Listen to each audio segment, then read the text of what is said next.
지금부터 더불어민주당 중랑구을 지역위원회 중랑개방 5강을 시작하십니다. 먼저 국민의힘에 뵙겠습니다. 단상에 있는 집기를 행해 주시기 바랍니다. 국회에 대하여 정해.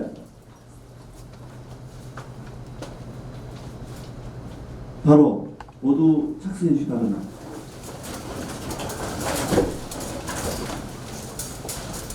오늘 다섯 번째 강의되신 박주민 국회의원님을 소개해드리겠습니다.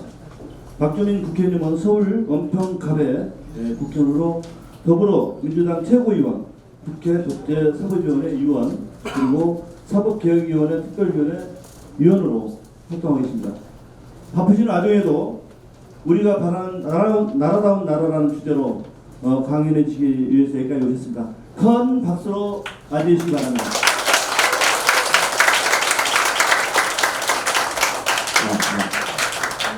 예, 저는 사실 여기 오면 되게 이 동네 오면 되게 좋아요. 왜 그런지 아시는 분이 계실 수도 있는데 제가 이제 중화초등학교 왕초등학교를 나왔고 공화중학교 2기 그리고 여기 살면서 배우는 걸 갖고 대학 다닐 때도 여기서 살면서 대학을 왔다 갔다 했고 아버님 어머님이 최근까지 신내동에 사시다가 작년에 남양주 쪽에 살아요. 저한테는 여기는 40년 제가 살았던 곳인데 손바닥 보듯이 다 아는 그래서 여기 출마는 안 하는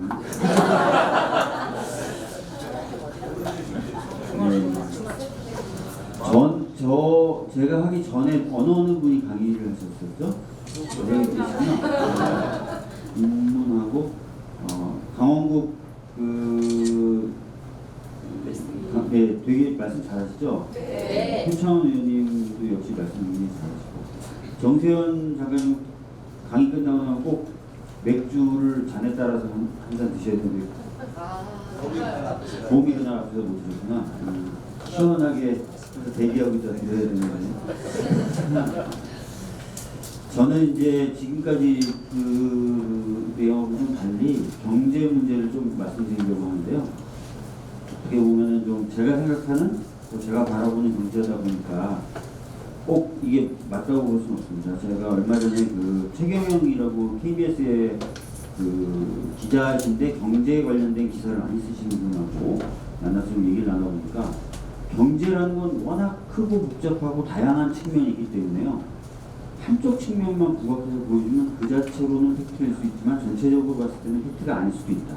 그래서 경제에 대해서는 굉장히 다양한 시각과 다양한 정보를 접해야만 보다 그래도 좀 더 정확한 모습을 볼 수 있다. 이렇게 얘기하시더라고요. 그래서 오늘 제가 말씀드리는 것도 100% 진짜다, 100% 사실이다라고 받아들이지 마시고 그냥 경제를 바라보는 하나의 시각 중에 저런 시각도 있겠구나라고 생각을 해주시면 좋겠습니다.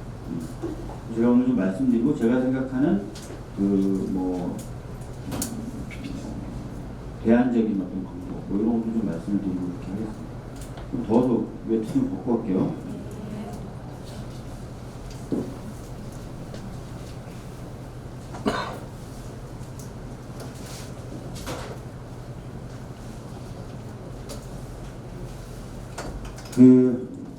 작년에 우리나라 경제 성장률이 어느 정도 있었는지 혹시 기억하시겠습니까? 2.7%. 정확히 기억하시는 분이요. 2.7%. 네. 2.7%면은 그 OECD 국가 중에서는 높은 편일까요, 낮은 편일까요? 높은 편이에요. 자신 있게 얘기하셔도 됩니다. 높은 편입니다. 이거는 뭐 다양한 측면이 있지 않아요. 그냥 높은 편이다 이렇게 얘기하시면. 작년에 그럼 우리나라가 굉장히 수출에 의존하는 나라인데 GDP의 한 77% 정도가 수출에 의존해서 발생합니다. 굉장히 좀 특이한 나라예요. 중국 같은 나라는 GDP의 한 37에서 38% 정도만 수출에 의해서 발생합니다. 일본은 한 20%대, 30%대 초반 요 정도 나오고요.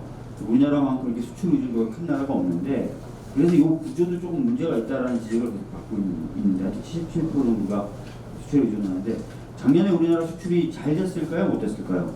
됐어요. 잘 됐어요? 네. 이것도 자신 있게 얘기하셔도 됩니다. 왜냐면 작년에 우리나라 수출은 우리나라가 생긴 이래로 역사상 최고로 잘 됐습니다. 예, 제가 거짓말하는 게 아니라 찾아보세요. 역대 기록을 다 갱신합니다. 매달 기록도 갱신하고 요즘 갱신하니까 작년에 뉴스가 엄청나게 많이 나왔었어요. 그 다음에 올해 초에 1인당 국민소득이 3만 불을 돌파했다라는 뉴스 보신 적 있으십니까? 이것도 거짓말 아니에요. 그냥 계산해보면 그냥 나오는 거라서. 혹시 인구가 5천만 명이 넘고 1인당 국민소득이 3만 달러가 넘는 3050 클럽에 몇 개 국가가 속해 있는지 아십니까 혹시? 7개 국가가 속해 있습니다. 누가 어느 누가? 근데 이 7개 국가 중에 우리나라를 뺀 6개 국가는 1차 대전, 2차 대전 때 서로 편을 먹고 지구를 쪼개버리듯이 전쟁했던 강국들이에요. 그 이후에 정말 생뚱맞게 한 나라가 탁 들어간 거예요. 그게 저희 나라, 우리나라입니다. 다시 한번 정리해보면 작년에 우리나라 수출 역사상 최고로 잘 됐고, 그 다음에 성장률은 OECD 국가들 중에서 상당히 높은 편이고, 1인당 국민소득은 3만 불을 돌파했다. 이렇게 보시면 됩니다. 근데 제가 고등학교 때 또 대학교 한 3학년 정도까지는 뉴스에 수출이 지금 잘 되고 있습니다라고 뉴스가 나오면 여러분들하고 뭐 저하고 연배 차이도 날 수도 있고 저보다 어리신 분도 있고 또 높으신 분도 있을 텐데 어땠나요? 한 뭐 1990년대 초반만 해도 뉴스에 수출이 잘 됩니다 그러면 우리가 삶이 나아지는 게 피부로 느껴졌어요. 그죠? 그리고 1인당 국민소득이 뭐 15,000불을 돌파했습니다. 2만 불을 돌파했습니다 하면 우리 삶이 나아지는 게 느껴졌어요. 어느 정도. 진짜 유흥가가 흥청망청한 게 보였어요. 그리고 경제 성장률이 높게 나왔습니다. 그러면 아 진짜 우리 삶이 좀 나아지는구나라는 걸 느꼈단 말이에요. 그죠? 근데 최근에 방금 말씀드렸던 것처럼 수출도 잘 돼, 경제 성장률도 OECD 다른 국가에 비해 높아, 1인당 국민소득 숫자적으로 보이는 소득도 3만 불을 돌파했어요. 근데 잘 살고 있다라고 얘기하시는 분들이 계십니까 주변에? 없죠. 그 거시경제 지표는 괜찮게 나오는데 실제로 주변에 잘 살고 있다라고 말씀하시는 분이 거의 없다는 이 차이는 왜 발생하는 걸까?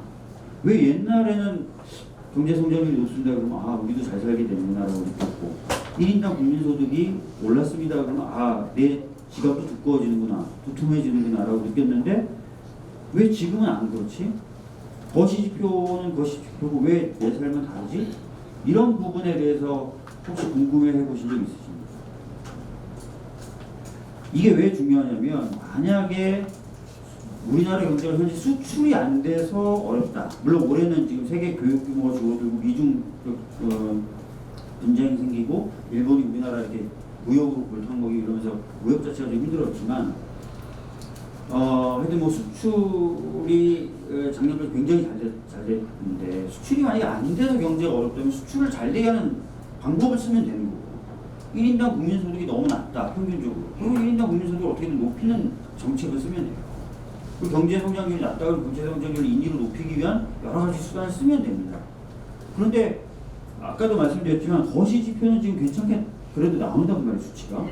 근데도 주변에 삶이 좋다는 사람이 없었을 때 그럼 과거처럼 수출이 잘 되게 하기 위한 정책을 쓰면 이 문제가 풀리느냐? 그건 아닐 수도 있다는 거죠. 그래서 문제에 따라서 해법이 다르기 때문에 문제가 뭔지를 정확하게 1차적으로 알았으면 좋겠다. 그 생각이 제가 지금 갖고 있는 생각입니다. 실제로 한번 보면은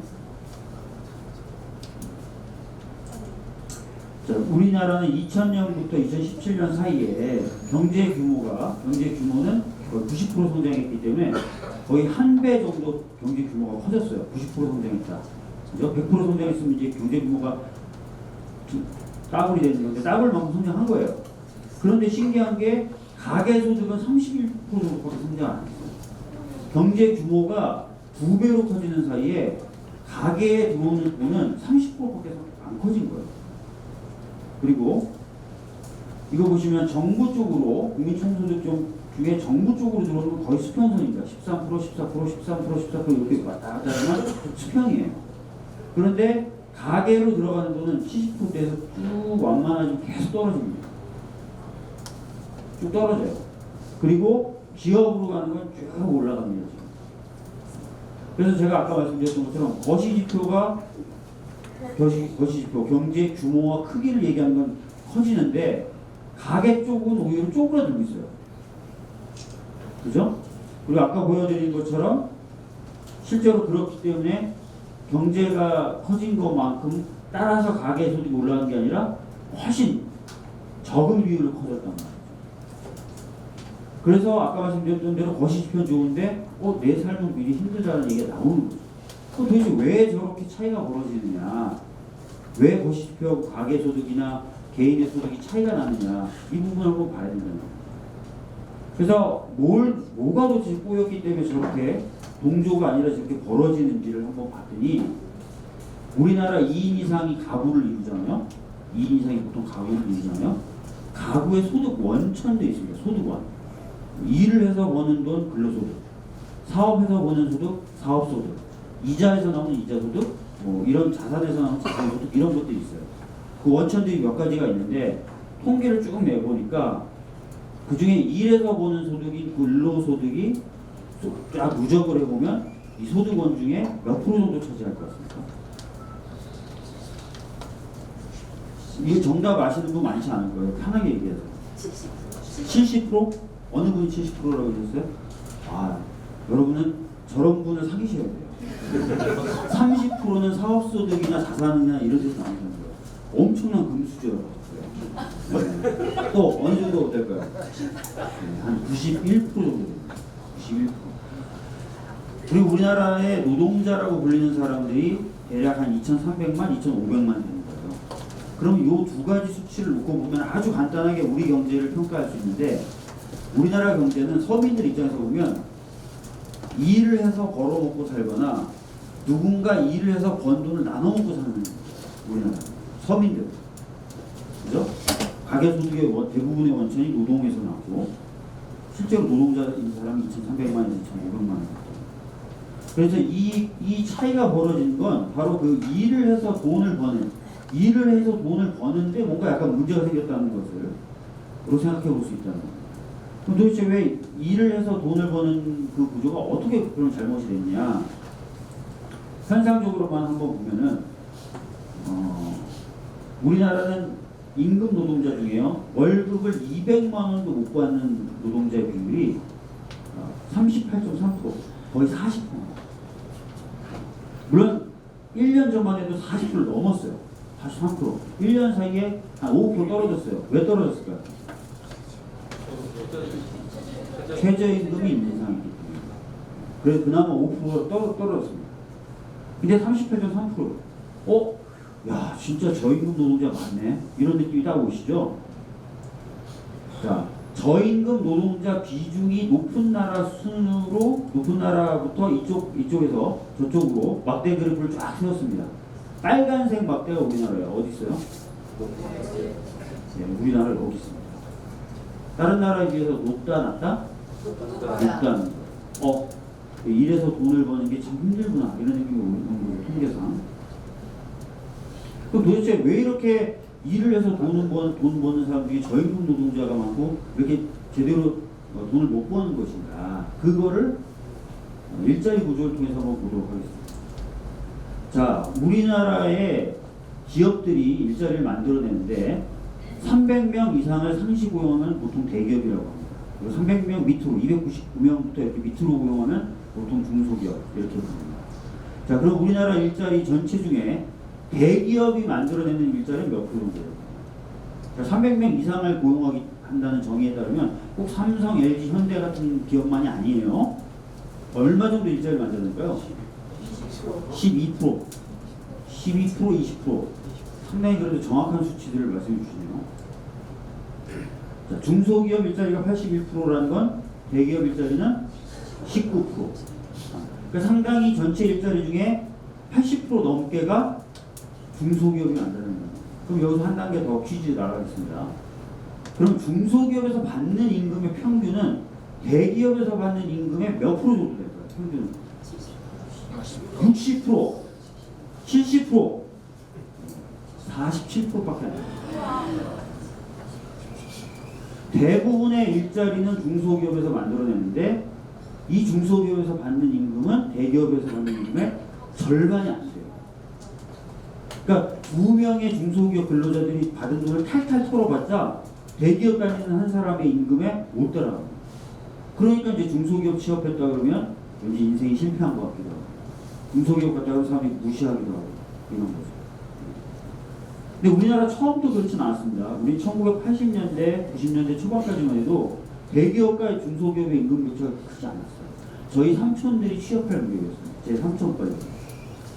그분들은 사실 그래서 대기업 가겠다고 별로 고민 안 하셨어요. 중소기업 가나 대기업 가나 임금 똑같고 사실 중소기업은 다니시다가 좀 인맥도 좀 생기고 그럼 나와서 자기가 회사 차리기도 좋았었거든요. 그래서 자기가 뭘 좋아하느냐 이게 더 고민이 주요한 것이었던 것을 제가 기억해요. 그 당시 막 삼촌이 막 취업한다고 막 다녔던 기억이 있어. 외국은 어떨까요?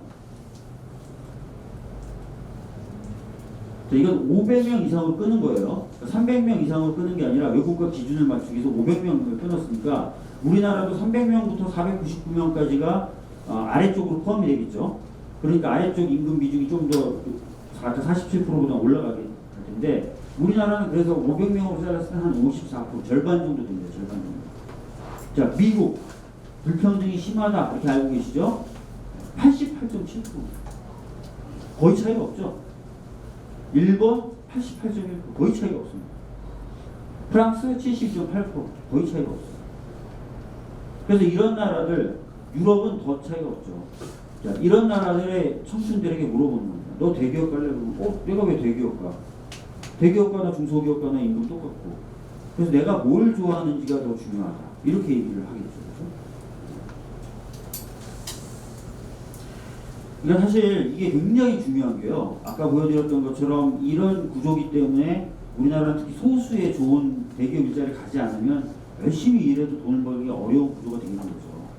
그러니까 이제 서민들, 많은 서민들이 일해서 돈을 버는 사람, 또 그렇게 번 돈을 나눠 먹고 사는 사람이 힘든 건데 또 큰 문제가 뭐냐면 당장 그렇게 서민들을 힘들게 하는 거 말고 워낙 좋은 일자리, 대기업 일자리가 적다 보니까 어떻습니까? 아이가 중학생만 되면 부모님들이 등짝을 때리죠. 야 이놈아 공부해라. 뭐하냐? 왜 TV를 보냐 이놈아. 그럼 애가 묻죠. 엄마 왜 제가 공부해야 됩니까? 그러면 엄마가 뭐라 그래요? 야 이놈아 좋은 대학 가야지. 여기서 얘기하는 좋은 대학이 가면은 인생의 신비가 풀리고 우주의 탄생의 비밀을 알게 되는 그런 대학일까요? 아니죠. 소수의 대기업의 취업이 잘 되는, 소수의 대기업 일자리에 취업이 잘 되는 대학이 꼭 좋은 대학입니다. 그러니까 전국의 모든 수험생을 그 하나의 기준으로 줄을 세워요. 그다음에 그 줄의 앞쪽에 들어가야만 좋은 대학에 가기 때문에 엄청나게 통제식으로 교육할 수밖에 없어요. 하나의 기준을 가지고 순번을 정하기 때문에. 자, 그런 교육 환경에서 교육받은 사람들이 창의적이겠습니까? 아니면 어느 일자리에 가든 거의 비슷한 대우를 받기 때문에 내가 뭘 잘하는지, 뭘 하면 즐거운지가 중요한 환경에서 교육받은 사람들이 창의적이겠어요? 네? 부자죠. 우리나라 교육을 아주 간단하게 평가하면 의사 출신의 사회복지 전문가 이상희 교수가 뭐라 그러냐면 피를 보면 기절하는 아이를 억지로 때려서 의사로 만드는 교육이에요. 의사가 좋은 직업이니까 애를 위한답시고 애가 피만 보면 토하고 기절하는데 애를 때려가지고 야 그래도 의사 돼야지. 딴 거 하면 너 무시당하고 제대로 인간 노릇도 못했네. 그래서 애가 그냥 막 뚫겨 맞고 억지로 의사가 되는 거예요. 그거 한번 생각해 보십시오. 그 의사가 그러니까 수술하는 장면을 한번 생각해 보세요. 그 의사한테 수술받는 환자가 행복할까요? 아니면 그 의사가 행복할까요? 네? 그렇죠. 어떤 분이 이런 질문 던지니까 뭐라고 하냐면 마누라가 행복합니다.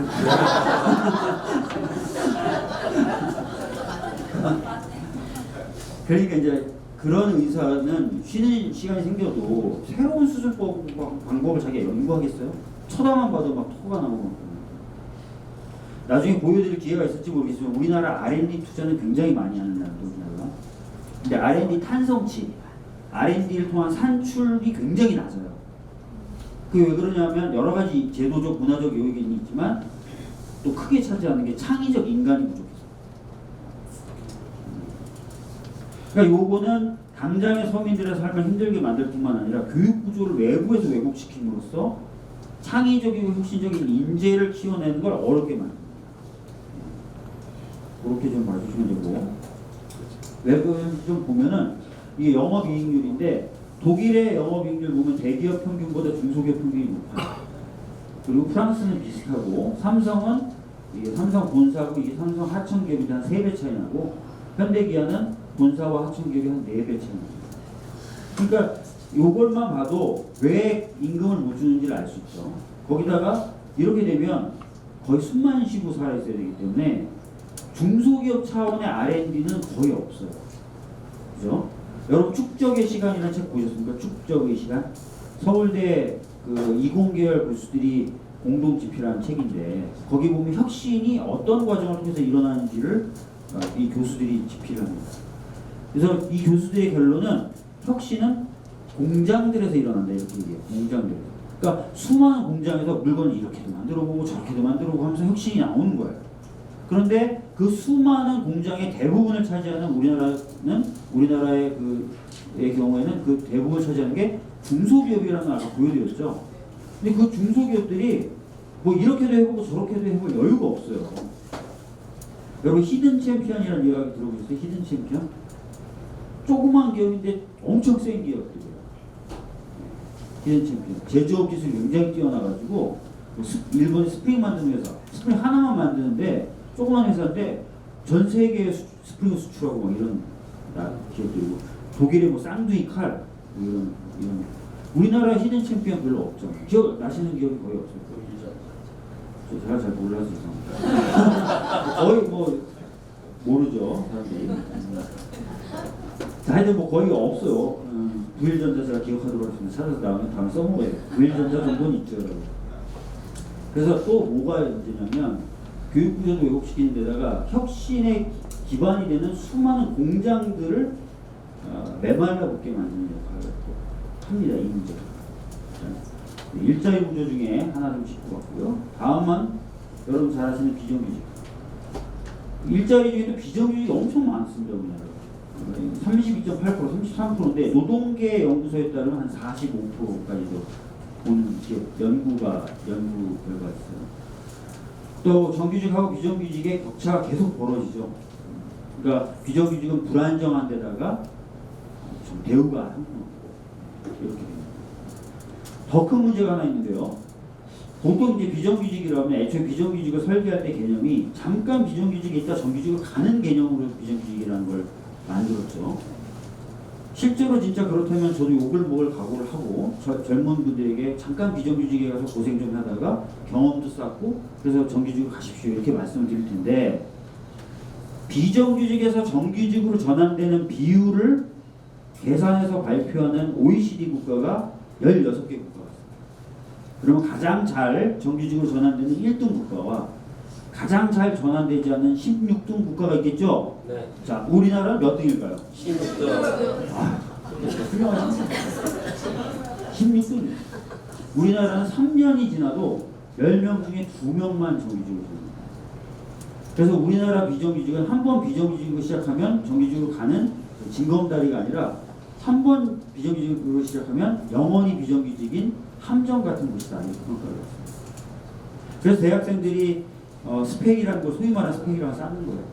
알바 뛰고 막 이러면서 뭐 어학연수 가고 졸업 붙여가면서 뭐 활동도 하고. 왜? 첫 직장을 정규직으로 시작하는 되도록입니다. 그렇게 하면서 소비하는 돈과 시간 엄청 많습니다. 여러분. 합리적인 판단이죠. 왜? 아까도 말씀드렸듯이 비정규직으로 시작하면 정규직으로 전환될 가능성이 거의 없어요. 자, 그럼 남의 밑에 들어가서 일하는 것의 어려움 점을 보여드렸습니다. 남의 밑에 들어가서 일하려면 비정규직도 많고 대부분 중소기업 일자리인데 임금 격차도 크고 불안정하고 이런 얘기 쭉 들었어요. 남의 밑에 들어가서 일해서 돈 벌기가 어려우면 이제 뭐 합니까 우리가? 자영업. 네, 좋은 말로 자영업, 나쁜 말로 하면 뭐 더 있겠지만 치킨집, 피자집, 뭐 세탁소 이런 걸 하게 됩니다. 그걸 뭐라고 하냐면 셀프 임플로이먼트, 스스로 고용하는 거예요. 남의 밑에 고용되는 게 아니라 자기가 고용하는 거예요. 자, 남의 밑에 고용돼서 일해서 돈 버는 게 너무 참 여건이 안 좋으니까 당연히 셀프 인플로이먼트 하는 비율이 높겠죠. 그래서 OECD 평균의 2배입니다. 음식점의 경우에 인구수 대비 음식점의 숫자가 미국의 7배입니다. 자, 여러분 경쟁이 치열하다. 레드오션이라고 부르니까 블루오션이라고 부릅니다. 예, 레드오션. 피가 터지니까 레드오션이에요. 레드오션의 경우 특징이 뭐냐? 경쟁이 치열해서 참 이익 내기가 어렵죠. 그리고 실패 안 하기가 어렵습니다. 그리고 레드오션에서 살아남으려면 어떻게든 비용을 많이 계속 투입을 해야 돼요. 그죠? 경쟁이 치열하니까. 그러니까 이익은 적고 비용 투자는 많고 성공 확률이 굉장히 낮은 곳이 바로 레드오션입니다. 우리나라 자영업은 완전한 레드오션.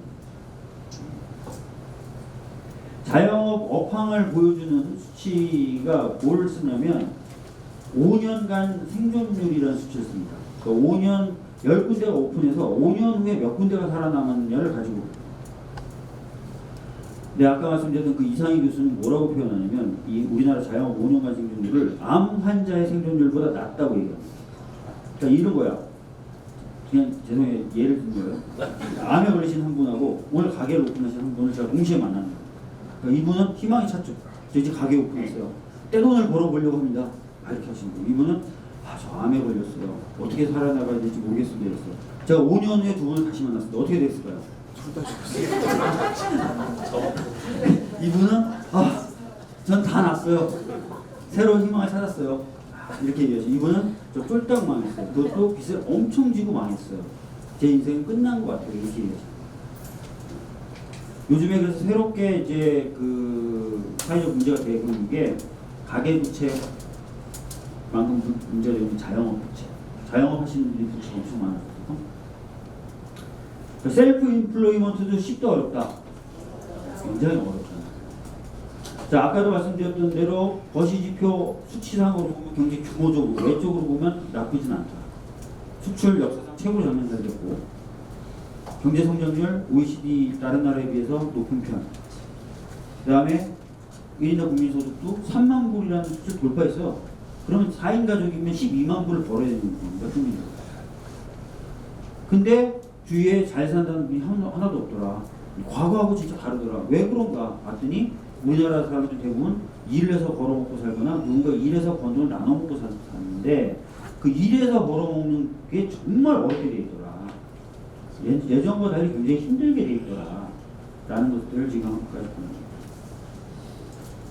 자, 이런 얘기를 하면 어르신들은 바로 나옵니다. 야 이놈아, 그래도 열심히 놀고 개천에서 용이 나네.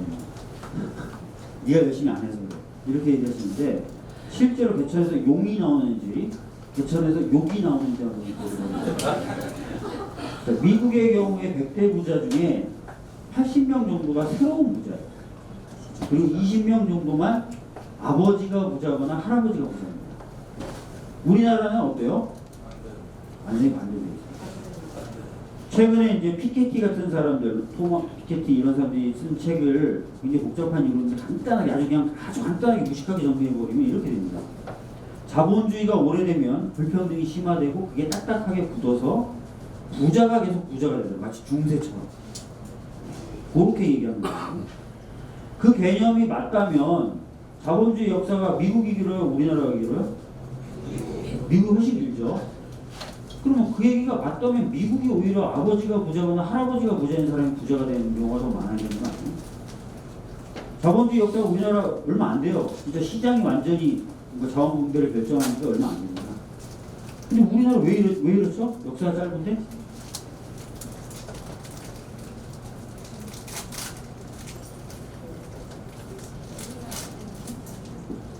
자, 우리나라는 아까 제가 언뜻 얘기했지만 자원 분배 시스템으로 자원 분배를 국가가 계획해서 합니까? 아니면 시장이 합니까?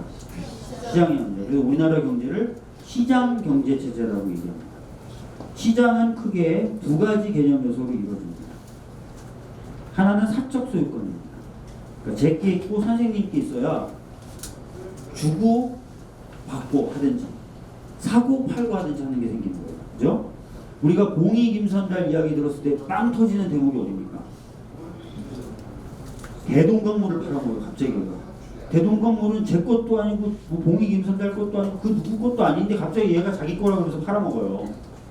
그죠? 갑자기 공기가 제 거라고 하면서 제가 팔아먹는 겁니다. 근데 이분이 막 진짜 그렇듯하니까 제가 그렇듯하니까 막 돈 주고 숨 쉴 때마다 저한테 100원씩 주고 있는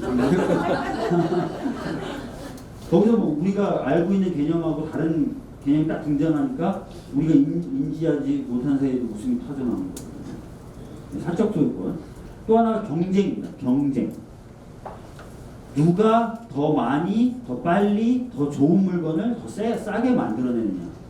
경쟁입니다. 사실 그래서 이 경쟁 때문에 자원 배분이 효율적이어서 약간 잔인하지만 시장을 많은 사람들이 선택하는 거예요.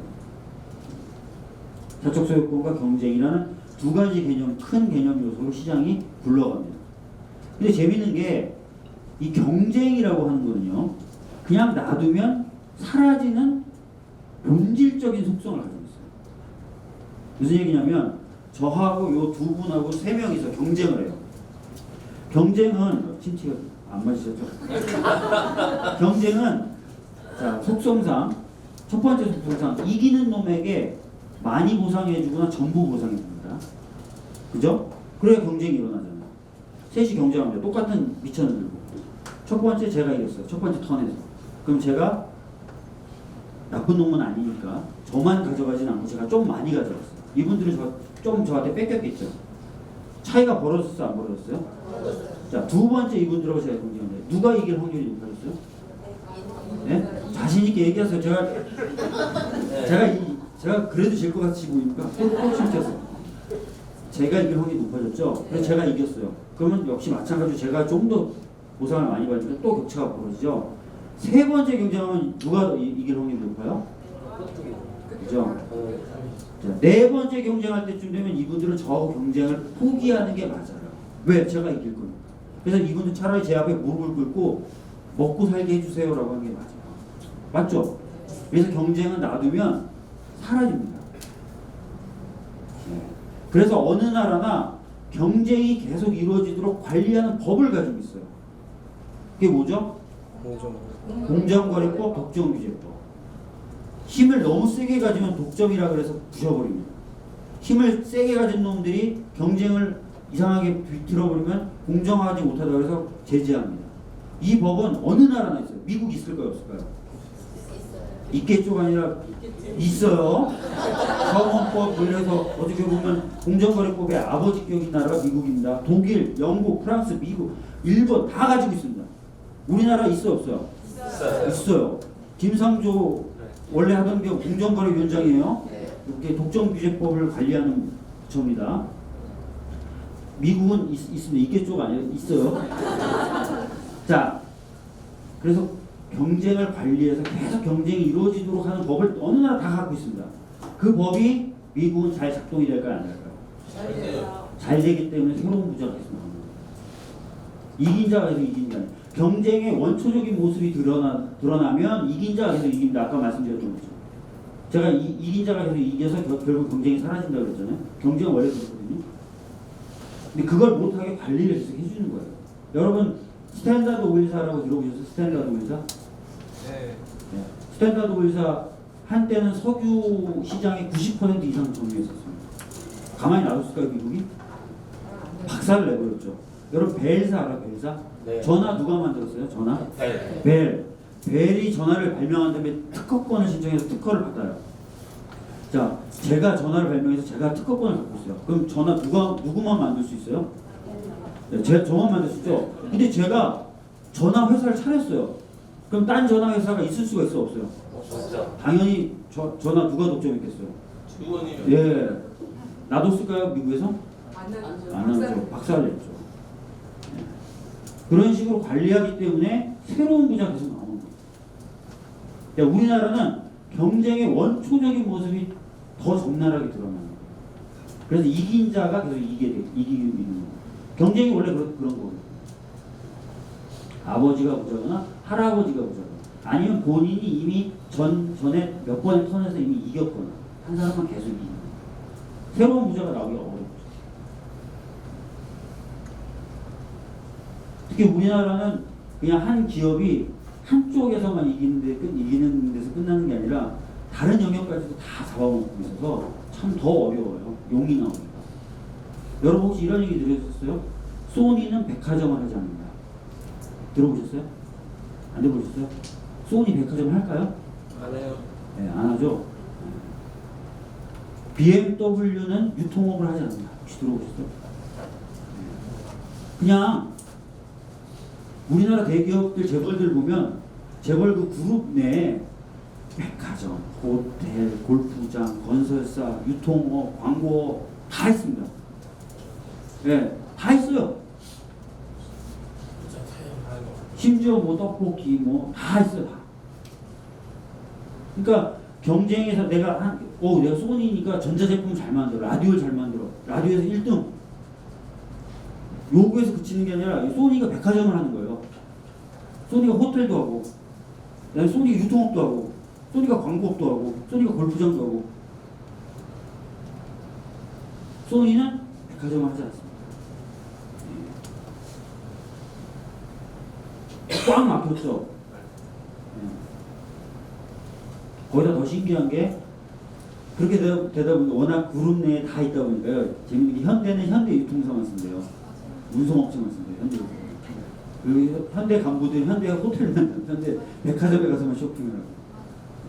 그래서 그 운송업체끼리도 서로 경쟁할 필요 없어. 자기 밥벌이는 이 그룹 내에서 이루어지니까 그래서 경쟁을 또 해야 거기서 또 경쟁을 해야 세계적인 뭐 기업이 나올 텐데 그냥 거기서 밥벌이 하는 거예요.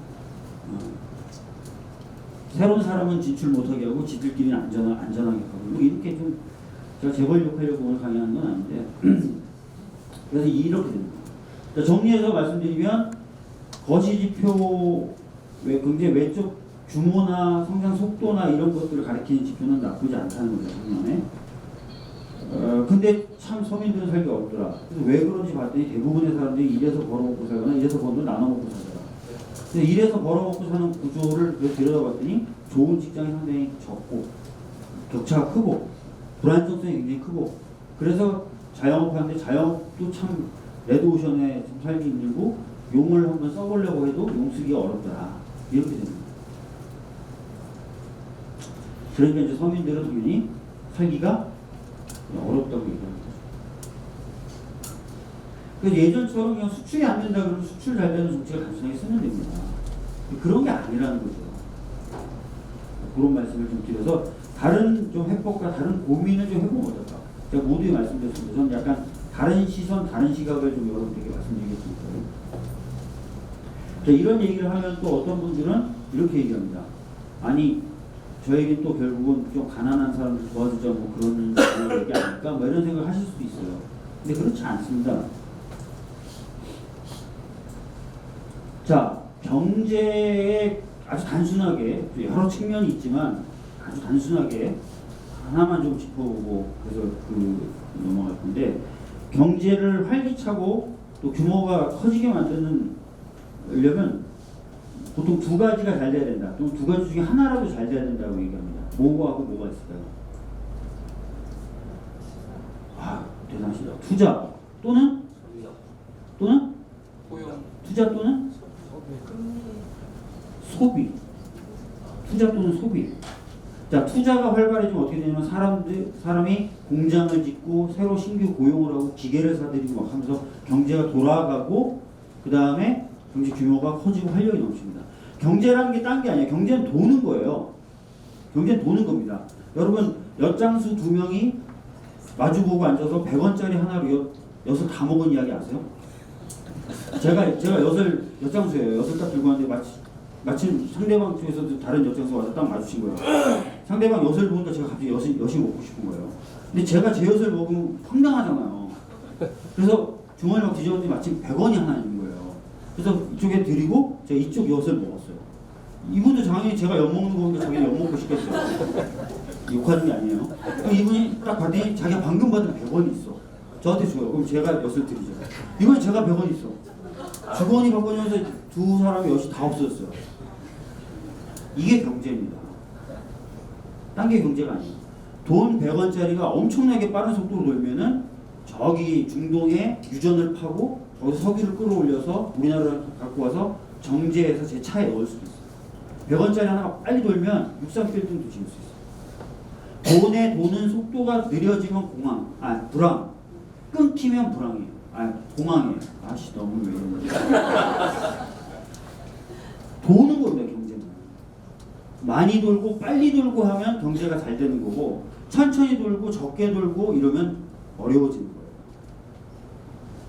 투자, 돈 돌리는 방법입니다. 소비, 돈 돌리는 방법. 성격은 좀 다르고 영향을 미치는 게 다르지만 본질적으로 돈을 돌리기 때문에 두 가지 중에 하나 또는 두 가지가 잘 되면 경제가 활기차지고 커진다는 겁니다. 자, 그 중에 투자 한번 보도록 하겠습니다. 국내 총 생산 중 투자의 비중이 높은 나라부터 막대 그래프 세웠어요. 빨간색 막대가 우리나라입니다. 찾아보세요. 네, 오른쪽. 예, 굉장히 우리나라 투자 많이 한다, 적게 한다. 비율상 많이 한다. 물론 더 투자할 여력이 많습니다. 그래서 투자를 더 할 수 있도록 해야 돼요. 하지만 일단 현상적으로 봐도 많이 합니다. 소비 보겠습니다. 소비가 많은 나라부터 이쪽에 막대가 붙어서 빨간 막대가 우리나라 찾아보세요. 뒤에서 세 번째. 훌륭하십니다. 우리나라는 소비가 경제 성장을 이끌지 못한 지가 10년이 넘었습니다. 왜 소비가 저렇게 작을까요? 쓸 돈이 없어서 정답입니다. 주머니 뒤져봤자 100원밖에 없어요. 역사 보면 그렇게 돈이 없어요. 네. 그래서 단순히 제가 말씀드리는 게 뭐 그냥 경제 성장이나 활력을 위해서라도 약간 이 불균형을 바로 잡아주고 주머니에 돈을 좀 채워줄 필요가 있다라는 걸 알 수 있다는 거예요. 그 다음에 예.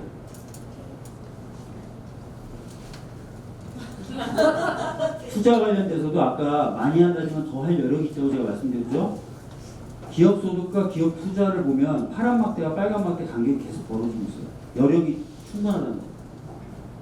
그 다음에 기업 저축과 기업 투자를 봐도 이 간격이 점점 벌어져요. 파란 막대와 빨간 막대.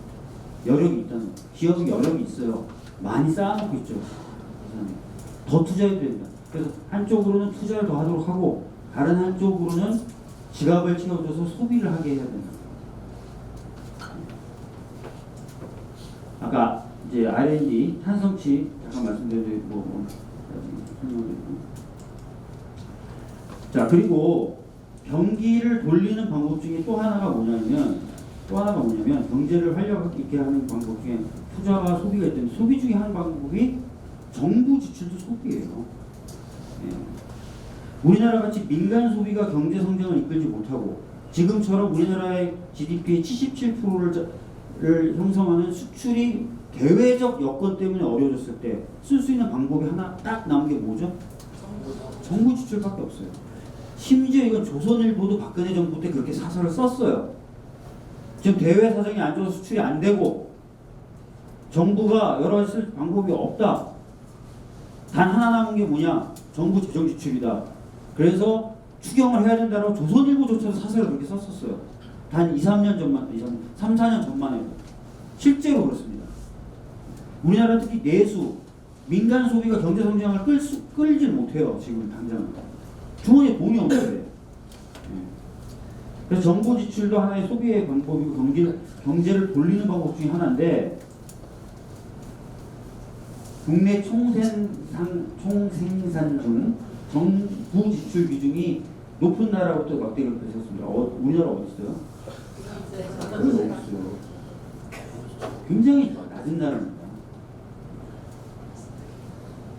자, 특히 정부의 지출 중에 중요한 몫을 차지하는 게 중요한 역할을 하는 게 사회복지 지출이에요. 사회복지는 힘들고 어려운 분들을 살 수 있게 하는 것 정도를 넘어서서 사회 안전망을 제공해 줍니다. 나중에 사회 안전망 제공의 의미에 대해서 한 번 더 살펴볼 텐데요. 특히 그러면 사회복지 지출의 비중 높은 나라부터 세워봤어요. 우리나라 몇 등이에요? 진짜 안 하는 나라. 정부 지출 규모도 내수를 민간이 이끌지도 못해 정부가 지출했는데 정부 지출도 진짜 안 되고 그 중에서도 복지는 진짜 지출을 안 하는 나라입니다. 그러니까 서민들이 살기 좋다는 말이 나와요. 안 나와요. 자, 복지가 아까 말씀드렸던 대로 힘들고 어려운 분들을 당장 보듬어주는 역할도 하지만 아까 또 말씀드렸던 경기를 순환시키는 역할도 합니다. 자, 우리가 노인 지쳐 노령연금이라고 해서 어르신에게 30만 원을 드리면 그분이 30만 원을 딱 받으신 다음에 찬장을 뒤져가지고 냄비를 꺼내서 그 냄비에 30만 원 넣고 끓여 드시나요? 아니죠. 당장 술도 사 드시고 그 약수도 한잔 하셔야 되니까 쌀도 사시고 반찬도 사신단 말이에요. 돈이 돕니다. 예. 알바생들에게 뭐가 혜택을 주면은 알바생들이 그걸 다 받아가지고 석쇠를 꺼내가지고 석쇠를 위에 올려 구워 먹나요? 아니요. 근데 복지 지출 마치 스펜트 써버리는 것처럼 자꾸 교육을 하고 거의 우리 마음속에는 그렇게 이미지상으로 굳어져 있어요. 그렇지 않아요. 굉장히 약자들을 보듬어주는 역할도 하고 두 번째는 경기를 돌리는 역할도 하고 세 번째는 안전망을 제공하는데 안전망 제공이 왜 중요하냐면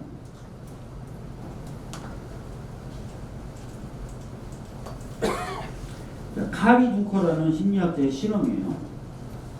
요건 양초입니다. 요거는 종이 상자인데 아핀 아시죠? 20개 정도가 담겨 있어요. 성냥이에요. 요 세 가지 물건을 주고 여기는 다 나무벽이에요. 나무벽. 자, 촛불을 공중에 띄워서 그러니까 요 바닥으로부터 띄워서 촛불을 불을 붙이되 촛농이 바닥으로 떨어지지 않도록 만들어 보세요.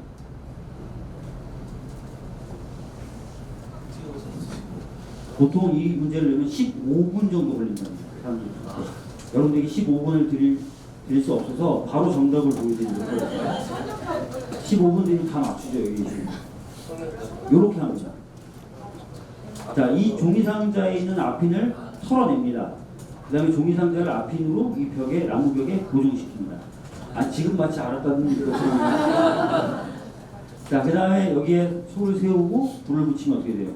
바닥으로부터 띄워서 초를 세워서 불을 붙이되 촛농은 바닥에 떨어지지 않는 정답이 나오죠. 이 실험을 카리 두커는 왜 했냐면 사람들이 용도가 주어진 물건에 그 용도에 벗어나서 사용할 수 있으려면 시간이 얼마나 걸릴까를 알아보고 싶었거든요. 즉, 이 종이상자를 아핀 통이 아니라 촛불 받침대로 전환하는데 얼마나 시간이 걸리느냐를 재기 위해서 이 실험을 창안해낸 거예요. 그래서 대략 한 15분 정도면 답을 맞춘답니다. 예. 근데 이 실험이 워낙 재밌고 유명해지니까 한 사람이 더 나서서 여기다 조건을 더 붙입니다. 에드워드 대시라는 사람이 나와서 조건을 붙이는데 실험자들을 A팀과 B팀으로 나눕니다. 그 다음에 A팀한테는 네가 다른 팀보다 빨리 맞히면 팀 원 한 명당 $100씩 줄게. 그 다음에 B팀은 아무 조건 없이 자, 실패해도 좋으니까 해. 맞춰. 이렇게 얘기합니다. 자, A팀과 B팀 중에 누가 이겼을까요? A팀이라고 대답하시겠지만 거의 70~80%는 B팀이 이깁니다. 인센티브를 주는 순간 사고가 경직된다는 거예요. 인센티브에 꽂혀가지고.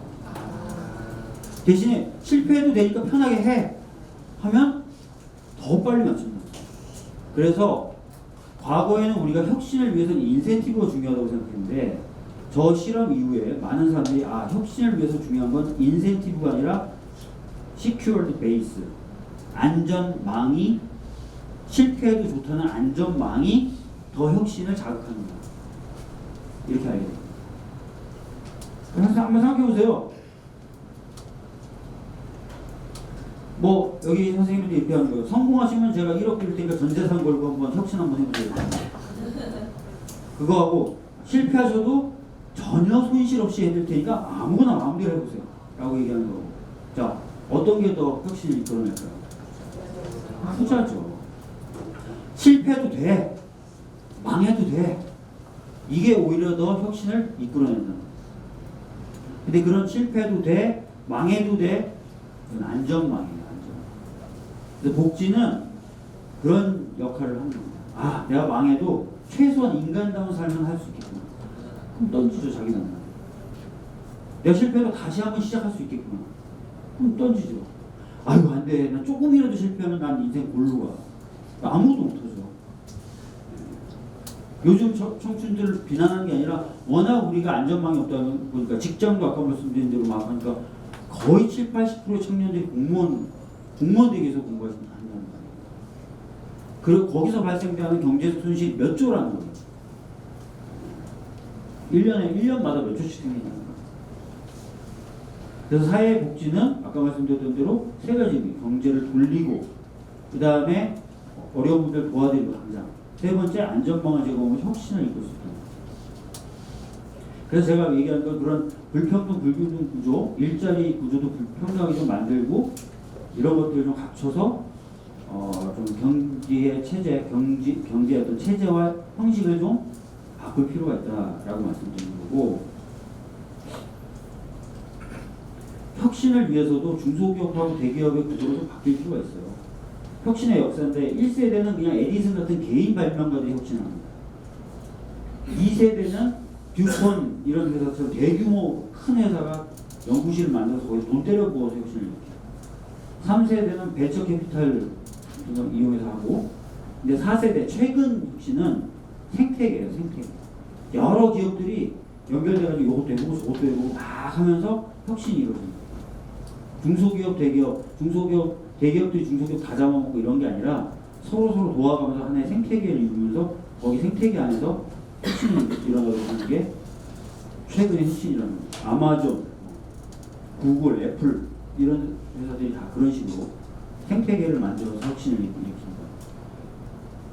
그래서 중소기업하고 대기업의 구조도 좀 바꿔볼 필요가 있고, 그 다음에 이거는 이제 분배가 잘 이루어질수록 경제 성장의 지속 시간이 길다. 분배가 잘 이루어질수록 성장에 도움이 된다라는 수많은 연구 결과들을 보입니다. 그래서 제 얘기는 이런 거예요. 기존에 우리는 보통 수출 잘 되도록 만드는 전략. 그래서 수출을 주도하는 대기업에게 투자하는. 그러면 그 기업이 커서 국물을 아예 떨어뜨려 줄 것이다. 소위 국물 효과. 이른바 전문 용어로 낙수 효과를 얘기했는데, 낙수 효과 없다. 이게 IMF나 세계개발은행의 공통된 입장이에요. 찾아보세요. 없다는 거예요. 30년간 연구를 해봤더니 낙수 효과는 없다는 거예요. 낙수 효과로 당선된 유명한 대통령이 있죠. 누구예요? 이명박. 내가 뭐 이러면서 내가 맡으면 이 피자를 더 키워가지고 나눠 먹게 해줄게. 이 얘기를 하면서 당선이 됐잖아요. 그 얘기 하나로. 성대모사 하려고 했는데 제가 쪽팔려서. 그래서 그런 게 더 이상 안 되는 거 아니냐. 그 방법으로. 좀 더 아까 말씀드렸던 대로 약간 불균등 불평등을 잡고, 이 불평등한 구조를 좀 구조적으로 잡고, 그런 식으로 좀 가야 되는 거 아니냐고 말씀드렸고. 또 그럴 수밖에, 그럴 수밖에 없는 게, 2년 전에 이제 리 가르도라고 IMF 총재가 우리나라 방문을 했었어요. 그때 이제 이화여대에서 강연을 하셨는데, 이화여대 대학생 중에 한 명이 손을 들고 질문합니다. 우리나라를 어떻게 보십니까, 총재님은? 어떻게 본다고 그랬을까요? 앉아서 본다, 누워서 본다. 집단적으로 자살하는 나라라고 보고 있다고 했어요. 그래서 왜 그러냐 그랬더니, 아니 봐라, 지금 너무 사람들이 힘들어서 아이도 안 낳고, 이 2명이 결혼해서 2명을 낳아야 현상 유지가 되는데 2명이 결혼해서 1명을 안 낳고 있어요. 지금 교육은 잠재력을 깎아먹는 식으로, 혁신성을 깎아먹는 식으로 이루어지고, 잠재 성장률은 계속 낮아지고, 뭐 등등등 해서 자기가 보기에는 죽어가고 있는데 모든 사람들이 그냥 그 길로 뚜벅뚜벅 가고 있다. 그러니까 내가 보기에 자살하는 것 같이 보인다. 그래서 집단적으로 자살하는 나라라고 생각합니다. 이렇게 되더라고요. 그러니까 결과적으로 저는 기존의 방식대로는 안 된다라는 거고, 아까 말씀드렸던 대로 우리가 좀 다른 방식 해야 된다라고 얘기해주는 거고, 이게 크루드 레이빈의 사회 변동 단계론인데, 1단계는 해동, 2단계는 혼란, 3단계는 제도교육입니다. 해동은 뭐냐면 과거의 단절을 얘기해요. 더 이상 옛날 방식으로는 안 되겠구나를 사회 공동체 구성원들이 인식을 합니다. 더 이상 옛날 방식으로는 안 되겠구나. 단절. 그 다음에 어느 정도 혼란이 있겠죠. 그럼 우리 어떡하지? 한 번도 안 해본 건데 이거 잘 될까? 이러면 막 해보는 거죠. 그 다음에 안정기. 요 단계를 계속 반복하면서 사회가 발전한다. 가장 중요한 게 이거랍니다. 옛날 방식은 더 이상 안 되겠는데? 라고 하는 거예요. 이걸 못하면 사회가 망한다는 거예요. 이걸 해가지고 계속 사회가 바뀌었던 사회는 성장하고 유지되고 발전하는데 아 망해가지고 안 되든 말든 우리 이거밖에 모르면 계속 집단적으로 자살하는 거예요. 그러니까 어떻게 보면 지금 우리나라가 요 단계 이런 것 같다는 생각이 듭니다. 여러분들도 좀 경제에 대해서 좀 그렇게 다양한 방법으로 다양한 시각으로 한번 좀 고민을 해보셨으면 좋겠고 여기까지 제가 준비한 내용입니다. 예, 감사합니다.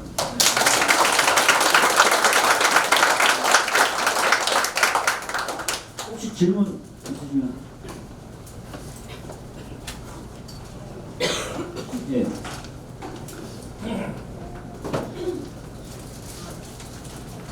박준익 의원님 만나뵈서 정말 반갑습니다. 그래서 정말 법안도 많이 통과했고 저희들을 위해서 제가 여기 오기 위해서 이거 읽다 보니까 박준익 의원님이 이게 정답을 해서 이렇게 하고 이렇게 더 가깝게 생각이 들고요. 지금 오늘 나라다운 나라에 대해서 어떻게 하면 해결 방안을 말씀해 주시지 않았는데 문제점만 말씀해 주신 것 같아서요. 해동기라고 하죠. 아니 근데 제가 뭐 생각하고 있는 것들은 있어요. 한번 말씀을 좀 드려볼까요?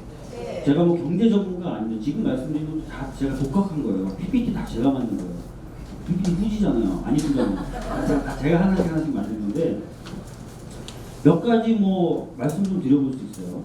예를 들어서 정책적으로 뭐 큰 뭐 담론 말고 정책적으로만 좀 말씀드리면 여러 가지 진짜 살펴보면 외국에서 이미 성공한 여러 가지 정책들이 있습니다.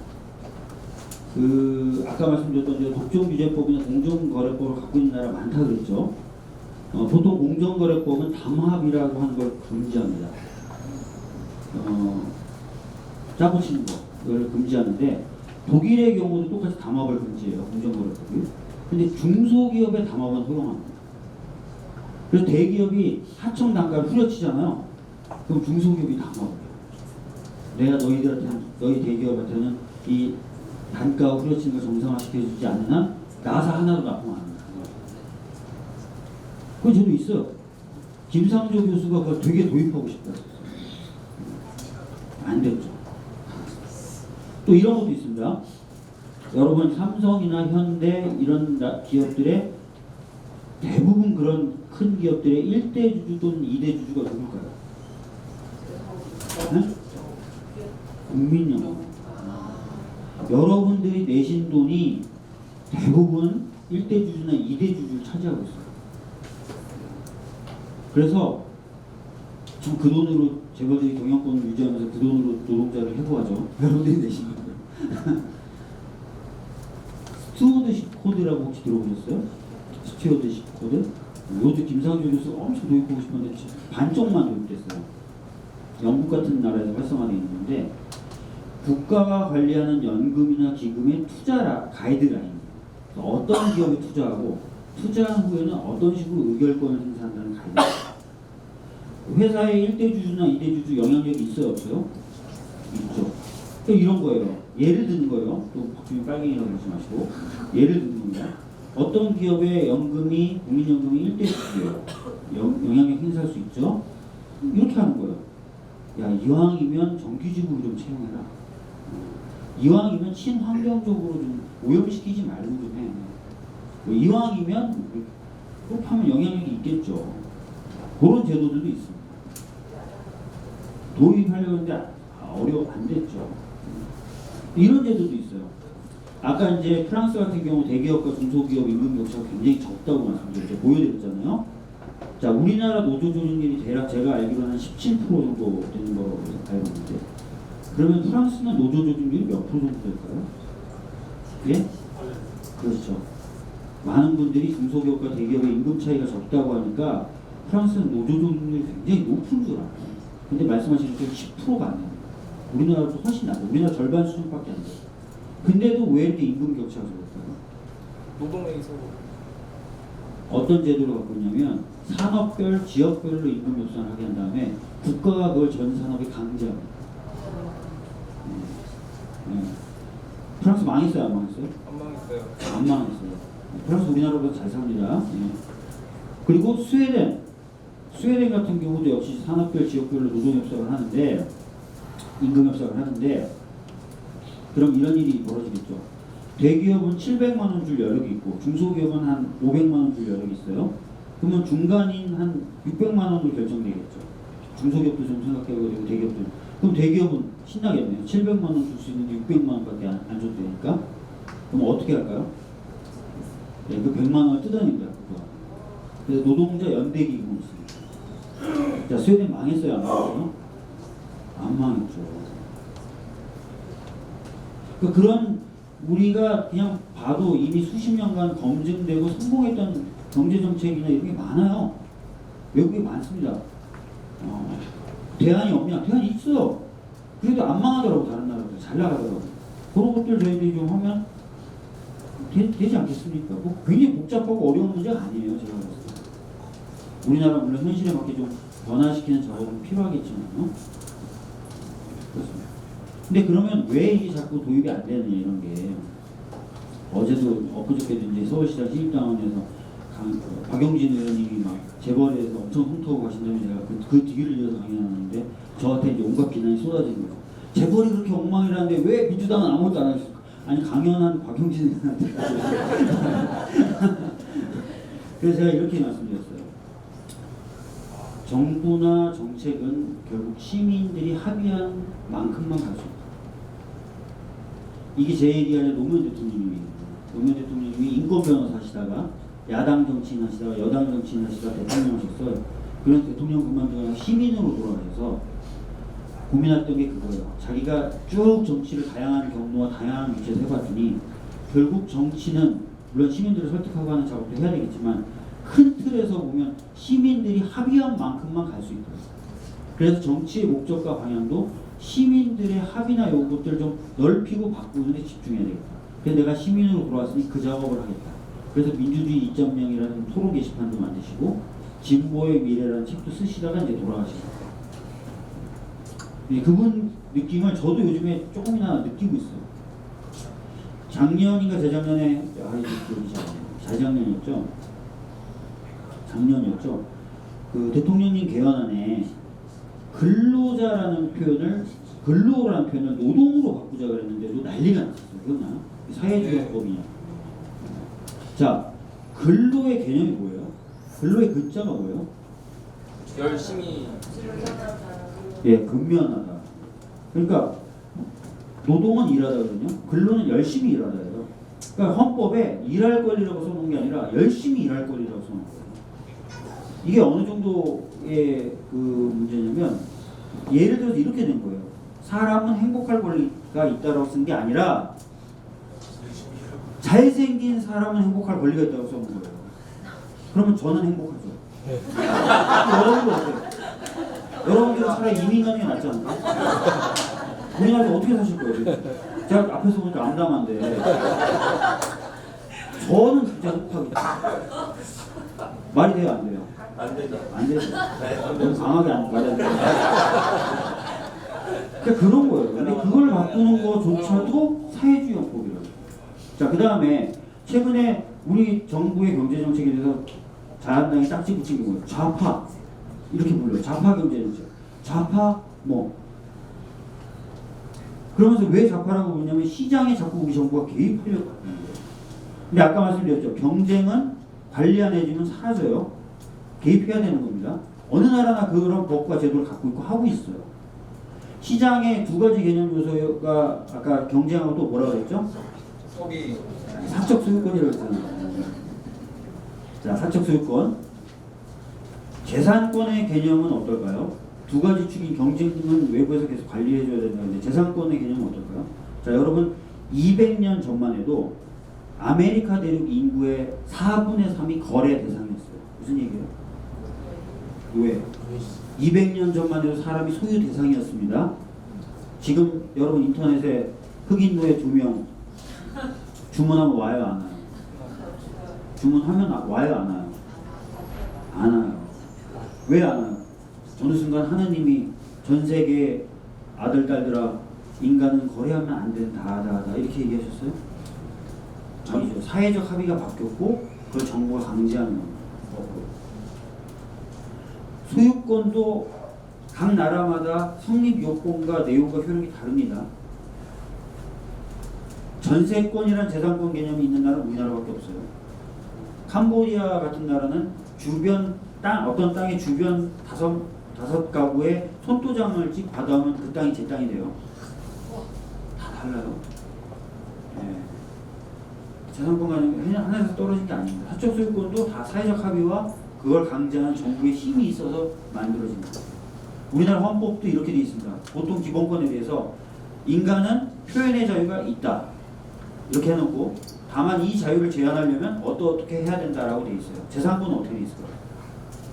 재산권의 내용과 한계는 법률로 정한다 이렇게 되어 있어요. 아예 내용을 법률로 정하게 되어 있어요. 법학을 조금만 공부해 보시면 민법을 조금만 공부해 보시면 첫 번째 배우는 게 그거예요. 재산권은 그런 식으로 만들어진 거다. 하늘에서 떨어진 게 아니다. 사회적 합의에 의해서 만들어지고 그걸 법에 의해서 강제함으로써 이루어지는 것이다. 그러니까 시장의 두 개념 요소 모두 다 정부의 개입과 강제가 있어야만 형성이 되고 유지가 되는 거예요. 자, 그런데 시장에 개입하면 정부가 개입하면 안 된다. 이 얘기는 무슨 얘기일까요? 지금 이기고 있는 애들을 계속 도침시켰다. 계속 이기게 놔둬란 얘기입니다. 아까 말씀드렸죠. 경쟁을 관리 안 하면 어떻게 돼요? 아빠가 부자거나 엄마가 부자거나 아버지가 부자거나 아니면 지가 이전에 이겼던 애들이 계속 이기는 거예요. 시장을 개입하지 마. 이 얘기는 다시 말씀드리면 지금 이기고 있는 애들을 계속 이기게 놔둬라는 얘기예요. 사실은.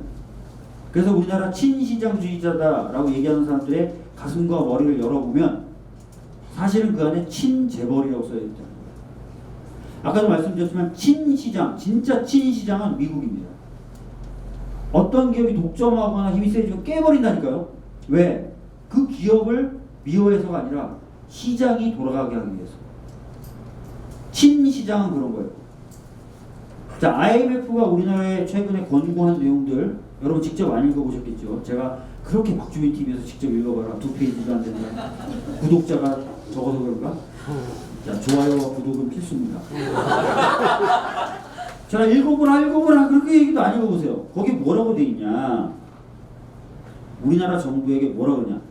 기업에 대한 보호 조치를 약화시켜라라고 돼 있어요. 이게 무슨 얘기일까요? 기존의 시장에서 지배력을 형성하고 있는 기업에 대해서는 덜 보호해라. 왜? 그래야 새로운 기업이 나오잖아요.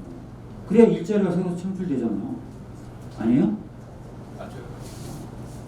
아니면 공고문에 그렇게 얘기하잖아요.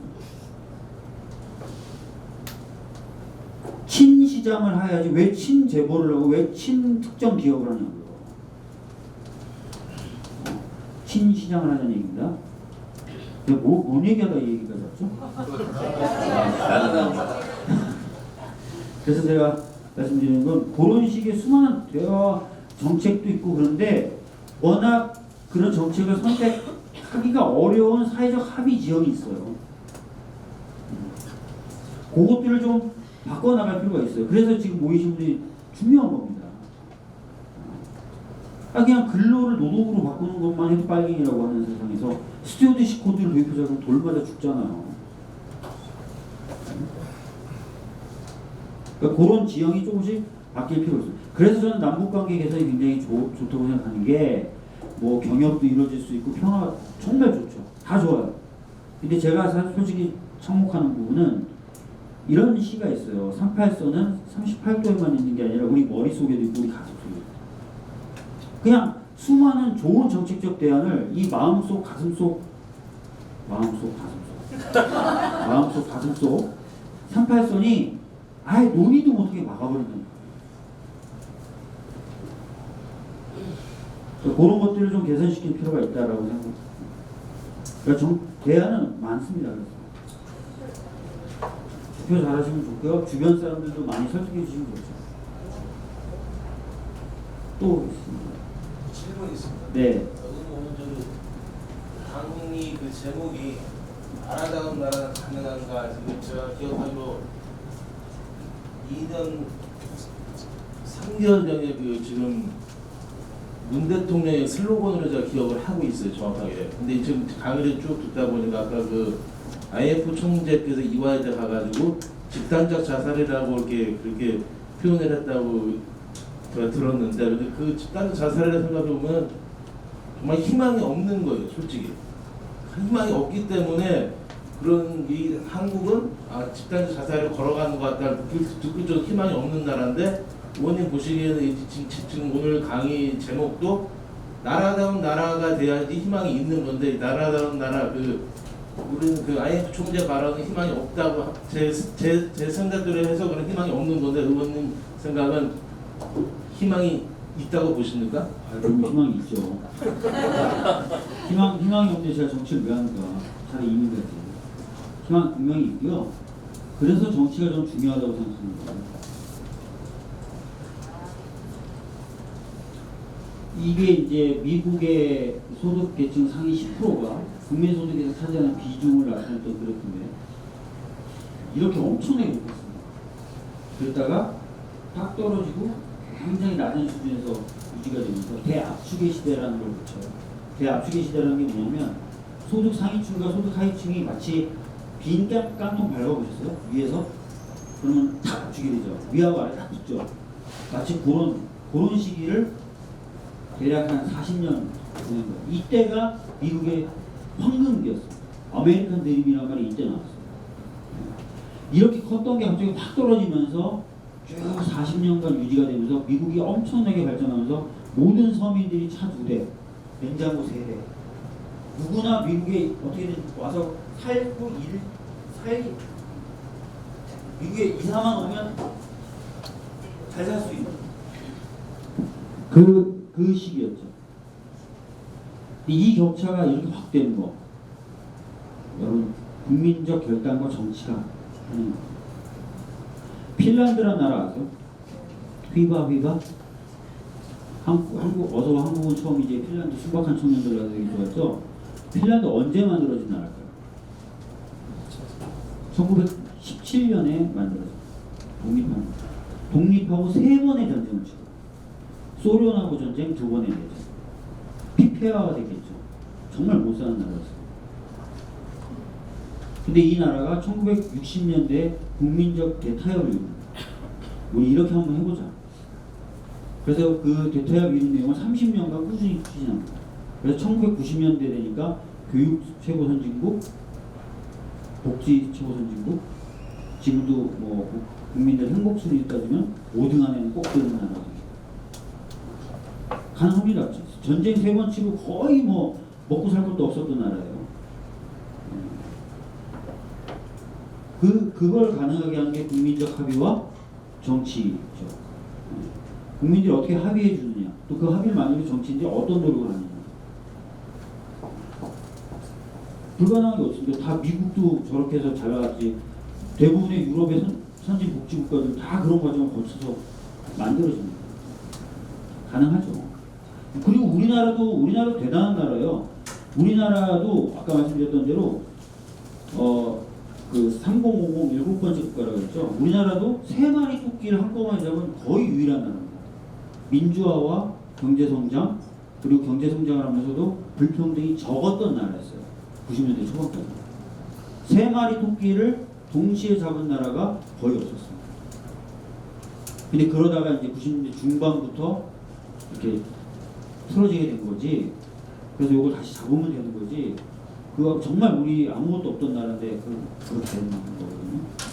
충분히 가능하죠. 네. 저기.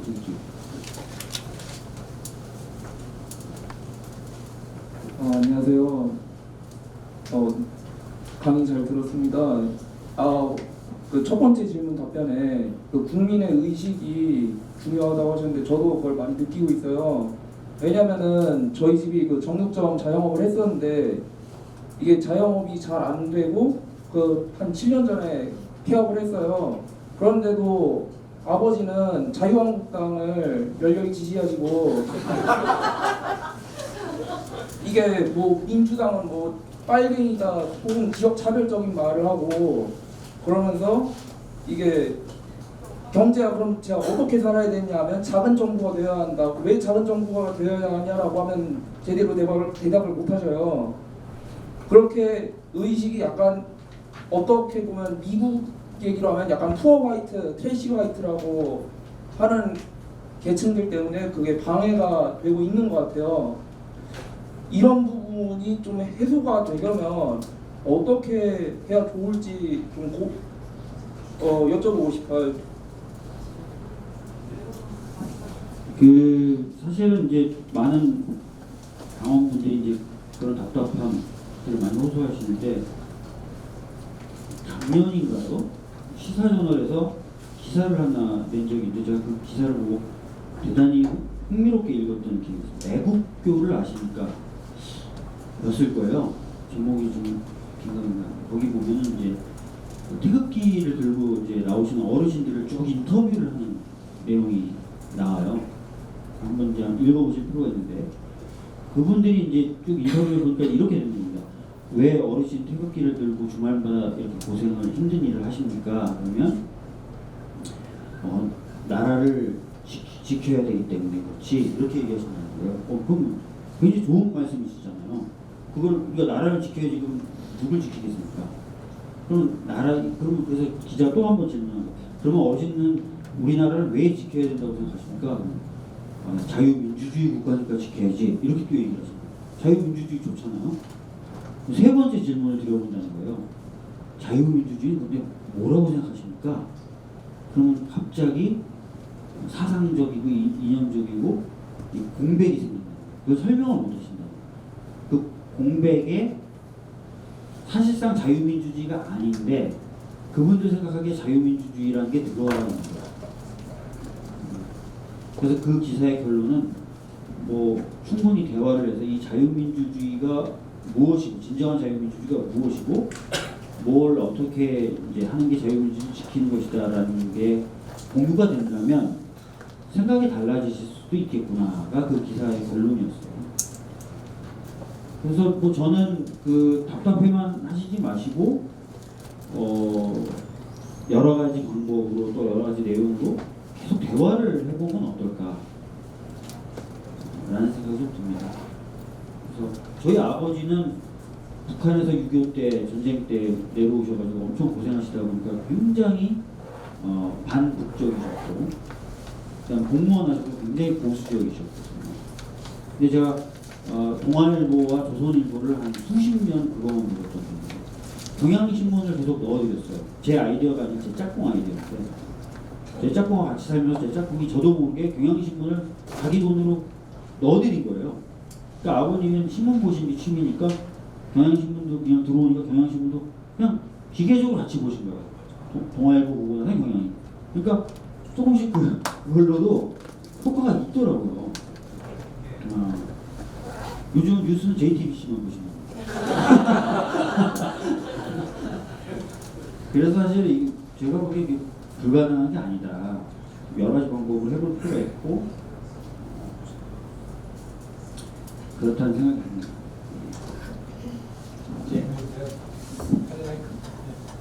경제 활성화 위해서는 유동성이 중요하다고 말씀하셨는데, 제 생각에는 이 경직된 거의 원인 중에 뭐 소득이 작아서 쓸 돈이 없는 것도 문제지만 나라의 그 전체적인 자산이 부동산에 너무 많이 묶여 있어서 그런 것도 아니고, 왜냐하면 부동산이라는 건 장기화하고 큰 돈이고 모든 사람이 대출을 이렇게 많이 하고 있는데 쓸 돈이 사실 없잖아요.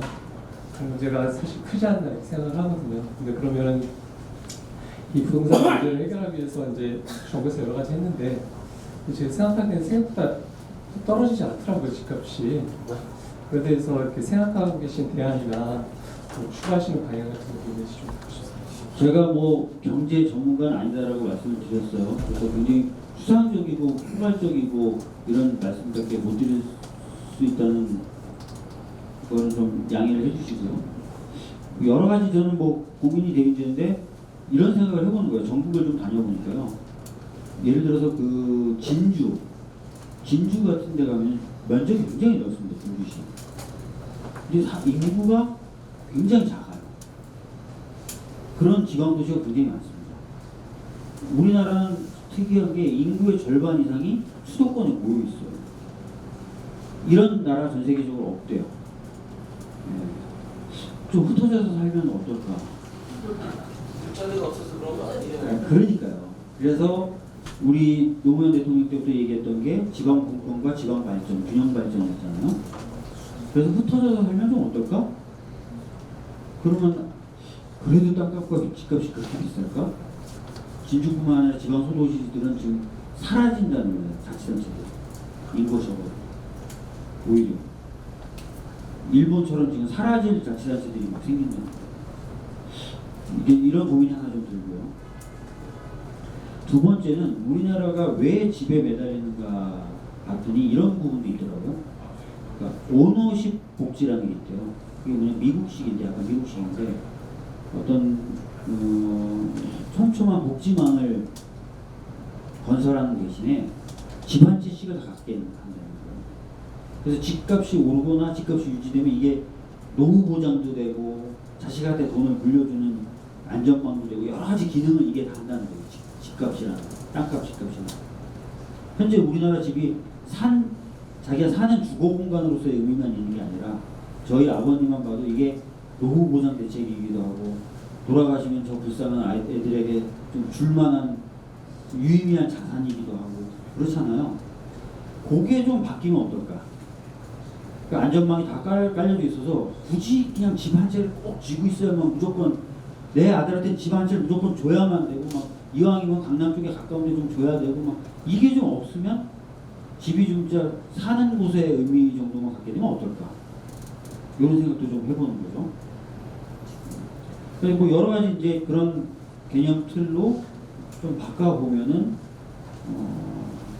되지 않을까. 추상적이고 포괄적인 그런 게 안 잡히면 아마 세금을 좀 많이 물린다든지 한다 해도 이게 세금 좀 많이 물린다 해도 유일한 자산이고 유일하게 자기 안전을 담보해 줄 수 있는 거고 사람들이 이거 놓겠습니다. 이거 놓는 순간 죽는다고 생각합니다. 그런 아이디어 아니 그런 그냥 추상적인 생각들과 고민들 좀 가지고 있습니다. 또 있을까요? 없어요? 마치자고 하시는 것 같은데.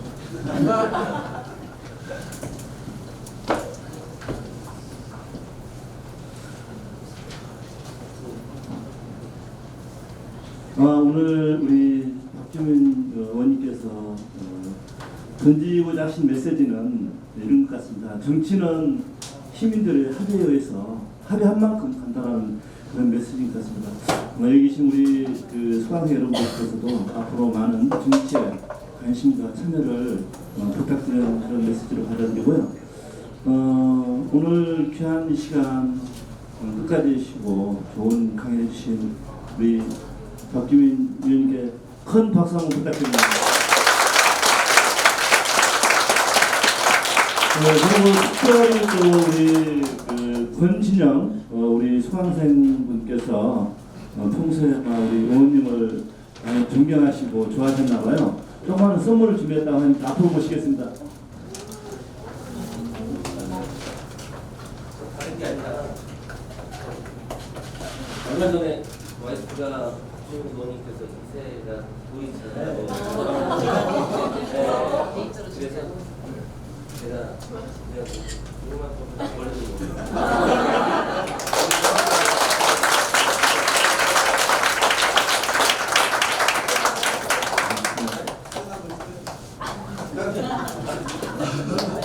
하나, 둘, 셋.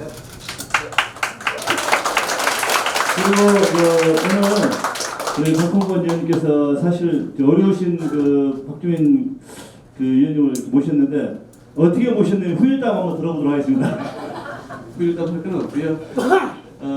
이제 우리가 그 정해진 5분의 이제 명사 강사를 이제 어떻게 보면 마지막으로 오늘 저희가 뵙는 시간이었습니다. 저희가 이 중락개방을 준비를 하면서 그래도 우리 지역의 주민이나 당원들께서 우선적으로 보고 싶은 사람들을 이렇게 뽑아서 모시게 되는데 지난번 이 기획을 할 때부터 늘 빠지지 않고 거론된 분이 우리 박주민 의원이었습니다.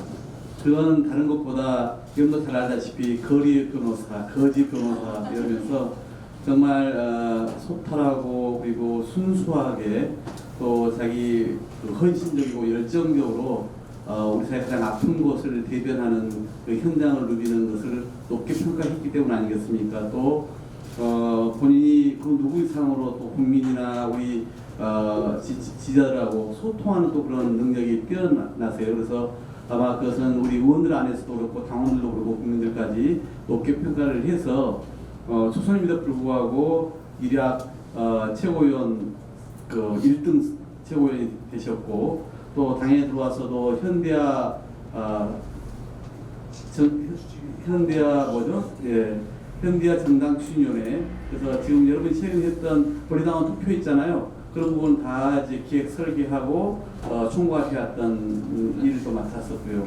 그리고 어젠가는 이제 국회를 좀 계획하자 해서 지난번 언젠가 우리 표창원 후보 나왔을 때 질문이 있었잖아요. 그래서 무노동부 임금 적용해야 되지 않냐 이런 질문을 주셨는데 그런 걸 포함해서 향후 국회를 어떻게 계획할 것인지를 우리 당 차원에서 준비를 할까 해서 아마 그런 정치개혁 특위를 만든 것 같은데 그게 또 위원장을 같이 맡게 됐어요. 그래서 이런 분이 또 마침 우리 지역 출신으로 이 지역에서 40년 가까이 살고 그 기운을 또 두고 가셨다니까 얼마나 자랑스럽습니까? 그래서 저는 우리 박주민 의원은 기존 정치의 셈법과 눈높이로 접근하면 잘 안 보이는 사람이고 새로운 어떤 국민의 시각, 상식의 어떤 시각으로 접근하면 너무나 크게 보이는 그런 정치입니다. 그래서 저보다는 정치 후배지만은 훨씬 더 큰 어떤 정치의 그 품을 갖고 있고 또 그런 어떤 국민들의 사랑을 듬뿍 안고 있는 그런 정말 유망한 정치라고 늘 저도 그렇게 많이 생각합니다. 그래서 너무 감사하고요.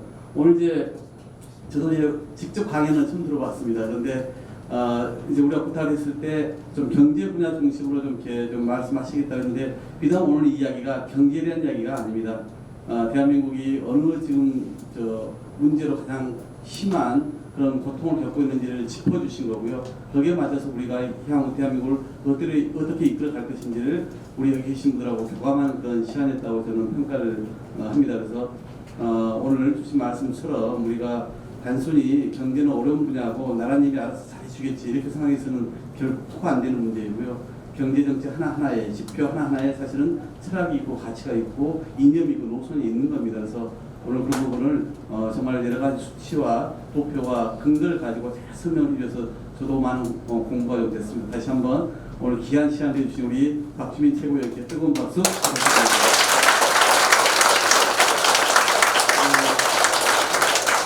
저희가 따로 우리 또 당수석분들한테는 강연비를 따로 드릴 수 없다고 그래서 저희가 우리 박주민 최고위원께도 우리 서민과 우리 사회적 약자와 국민을 위해서 이런 좋은 아이디어를 늘 꼼꼼하게 메모하시라고 펜을 준비했는데요. 이걸 누가 전달할까요? 전달하고 싶은 사람 오늘 순서를 정하겠습니다. 자, 전달하고 싶으신 분? 예, 나오세요. 네. 자, 그럼 대표해서 우리 강규영 우리 수강생께서 전달하겠습니다. 뜨거운 박수 부탁합니다.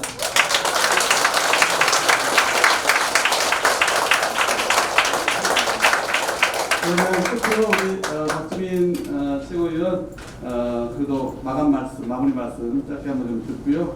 그리고 이제 정리를 하시고 사진 찍는 시간 갖겠습니다.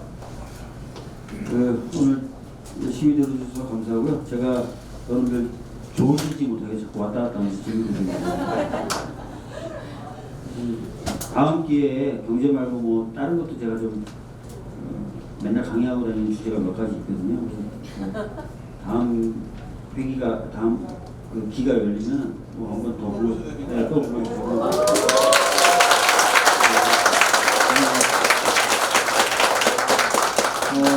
저희가 올 연말에 그렇지 않아도 연말에 깨방 2기를 지금 계획하고 있는데요. 우리 박주민 위원님을 1순위로 저희가 다시 모시도록 하겠습니다. 꼭 또 메모에 오르셨다가 그때 또 수강을 좀 시청해 주시기 부탁드리겠고요. 정보 오늘 사진 같이 찍도록 하겠습니다.